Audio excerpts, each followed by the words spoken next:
ಶ್ರೀ ಗುರುಭ್ಯೋ ನಮಃ. ಹರಿ ಓಂ. ಇವತ್ತು ಅಂತಾರಾಷ್ಟ್ರೀಯ ಯೋಗ ದಿನಾಚರಣೆ ನಿಮಿತ್ತ ಕೆಲವು ಪ್ರಮುಖವಾದಂತಹ ವಿಷಯಗಳನ್ನು ಅರ್ಥ ಮಾಡಿಕೊಳ್ಳೋಣ. ಯೋಗ ಅನ್ನೋದು ನಮ್ಮ ಮನಸ್ಸಿನ ಶಾಂತತೆ ಸಮಾಧಾನಗಳನ್ನು ತರುವಂತಹ ಒಂದು ನಿತ್ಯ ಸಾಧನೆ. ಯೋಗ ಚಿತ್ತವೃತ್ತಿ ನಿರೋಧ ಅಂತ ಹೇಳ್ತಾರೆ. ಅಂದರೆ ನಾವು ನಮ್ಮ ಮನಸ್ಸಿನ ವಿಕಾರಗಳನ್ನು ನಿಯಂತ್ರಣದಲ್ಲಿರಿಸಿಕೊಂಡು ಯೋಗ್ಯವಾದಂತಹ ಜೀವನವನ್ನು ನಡೆಸುವುದಕ್ಕೆ ಯೋಗ ಅಂತ ಹೆಸರು. ಅಷ್ಟಾಂಗ ಯೋಗದಲ್ಲಿ ಯಮ, ನಿಯಮ, ಆಸನ, ಪ್ರಾಣಾಯಾಮ, ಪ್ರತ್ಯಾಹಾರ, ಧಾರಣ, ಧ್ಯಾನ, ಸಮಾಧಿ ಅಂತ 8 ಮೆಟ್ಟಲುಗಳನ್ನು ಹೇಳಿದ್ದಾರೆ. ಅದೆಲ್ಲದರ ತಾತ್ಪರ್ಯವನ್ನು ನಾವು ಇವತ್ತು ನೋಡೋಣ. ಇದರಲ್ಲಿ ನಾವು ದೈಹಿಕವಾಗಿ, ಮಾನಸಿಕವಾಗಿ, ಆಧ್ಯಾತ್ಮಿಕವಾಗಿ ಮತ್ತು ಎಲ್ಲ ರೀತಿಯಾದಂತಹ ನಮ್ಮ ವ್ಯಕ್ತಿತ್ವವನ್ನು ಒಂದುಗೂಡಿಸುವಂತಹ ಒಂದು ಕಲ್ಪನೆ ಯೋಗ ಅಂತ ನಾವು ಹೇಳ್ಬೋದು. ಅಂದರೆ ನಾವು ಒಂದಾಗಿರೋದು, ಒಟ್ಟಾಗಿರೋದು ಯೋಗ. ಒಂದು ಸಂಸಾರದಲ್ಲಿ ತಂದೆ, ತಾಯಿ, ಮಕ್ಕಳು, ಮೊಮ್ಮಕ್ಕಳು, ಗಂಡ, ಹೆಂಡತಿ ಇತ್ಯಾದಿ ಅನೇಕ ಜನರು ಒಟ್ಟಿಗೆ ಇರುವಂತಹ ಒಂದು ಸನ್ನಿವೇಶಕ್ಕೆ ನಾವು ಯೋಗ ಅಂತ ಹೇಳ್ತೀವಿ. ಇಲ್ಲಿ ನಾವು ನಮ್ಮ ಮನಸ್ಸನ್ನು ಸಮಾಧಾನವಾಗಿಟ್ಟುಕೊಂಡು ಎಲ್ಲರ ಜೊತೆಗೆ ಕೂಡಿ ಬಾಳುವುದೇ ಸ್ವರ್ಗ. ಅದೇ ಯೋಗ.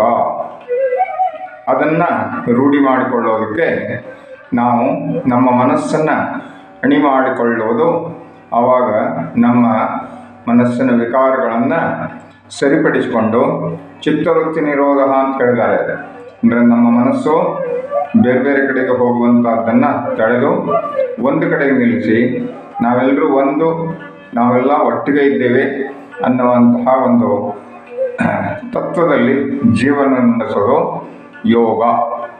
ಯೋಗ ಅಂದರೆ ಕೂಡುವುದು, ಒಟ್ಟಿಗೆ ಇರುವುದು, ಸ್ನೇಹಿತರೊಂದಿಗೆ ಒಟ್ಟಿಗೆ ಇರೋದು ಯೋಗ, ಸಂಸಾರದಲ್ಲಿ ಒಟ್ಟಿಗೆ ಇರೋದು ಯೋಗ, ಸಮಾಜದಲ್ಲಿ ಒಟ್ಟಿಗೆ ಇರೋದು ಯೋಗ, ರಾಷ್ಟ್ರದಲ್ಲಿ ನಮ್ಮ ಐಕ್ಯತೆಯನ್ನು ಕಾಪಾಡಿಕೊಳ್ಳೋದು ಇಂಟೆಗ್ರಿಟಿ, ಅದು ಒಂದು ಯೋಗ.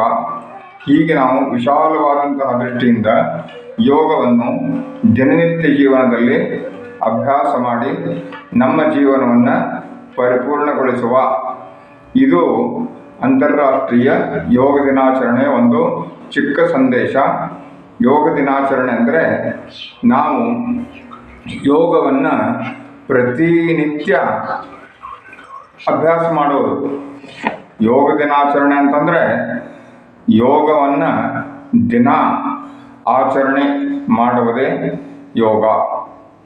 ಆದ್ದರಿಂದ ನಾವು ಸರಿಯಾದ ಮಾರ್ಗದಲ್ಲಿ ಯೋಗ್ಯ ಗುರುಗಳನ್ನು ಹೊಂದಿ ನಮ್ಮ ಜೀವನವನ್ನು ಯೋಗಮಯವನ್ನಾಗಿ ಮಾಡಿಕೊಳ್ಳುವುದು ಇಂದಿನ ಕಾಲದ ಅವಶ್ಯಕತೆ ಇದೆ. ಅದನ್ನು ಸರಿಯಾಗಿ ಅರ್ಥ ಮಾಡಿಕೊಂಡು ಯೋಗ್ಯ ಮಾರ್ಗದರ್ಶನದಲ್ಲಿ ನಾವು ಸಾರ್ಥಕತೆಯನ್ನು ಪಡೆಯುವ ಅಂತ ಹೇಳ್ತಾ ಅಂತಾರಾಷ್ಟ್ರೀಯ ಯೋಗ ದಿನಾಚರಣೆಯನ್ನು ನಮ್ಮ ದೇಶದಿಂದ ಪ್ರಾರಂಭ ಮಾಡಿದ್ದಕ್ಕೆ ಎಲ್ಲರಿಗೂ ಅಭಿನಂದನೆಗಳು. ನಮಸ್ಕಾರ. ಜೈ ಶ್ರೀರಾಮ್. ಓಕೆ.